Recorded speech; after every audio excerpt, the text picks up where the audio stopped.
Arguably Chicago's most iconic structure, the Bean in Millennium Park, is one of the Midwest's top tourist destinations. Today, the man who created what's officially titled Cloud Gate returned to the sculpture for the first time. The artist tells our Vince Gerasole he never imagined it would evolve into the work of art it is today.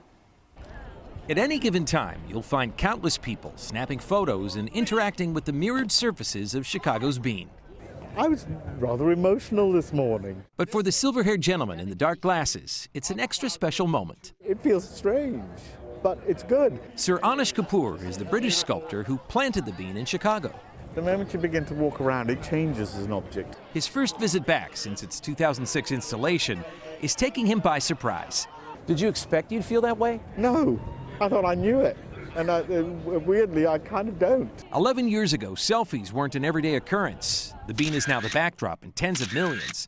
Thousands of wedding parties stop by as well. Impact's not lost on Kapoor.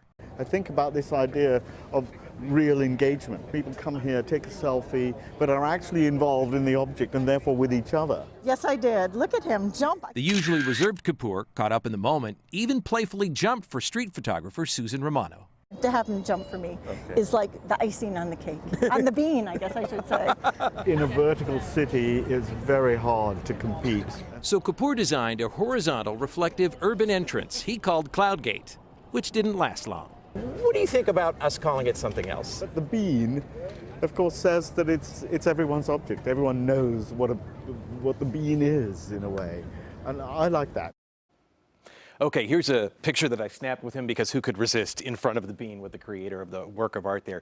And he also said that he now enjoys calling Cloud Gate the Bean. He also took this selfie just for us, the artist with his creation. Kapoor is in town to be honored by the Grant Park Music Festival, receiving its Advocate for the Arts Award.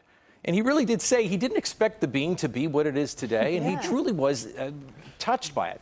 So is this one of his most popular works? We know people come from all over, but he has other artwork as well. Well, it's certainly the one that put him on the map here in the United States. And starting in the mid-90s, he was responsible for public art over in Europe. But it was the interaction of people with this that led him to change some of the works of art that you'll find in London right now. For example, there's a giant piece called The Orbit, and it was constructed for the Olympics, and it has a very interactive quality with it as well. I was kind of hoping you two would have jumped for the selfie. I mean, it looked great. Go online and then you'll see it. Okay, That's it.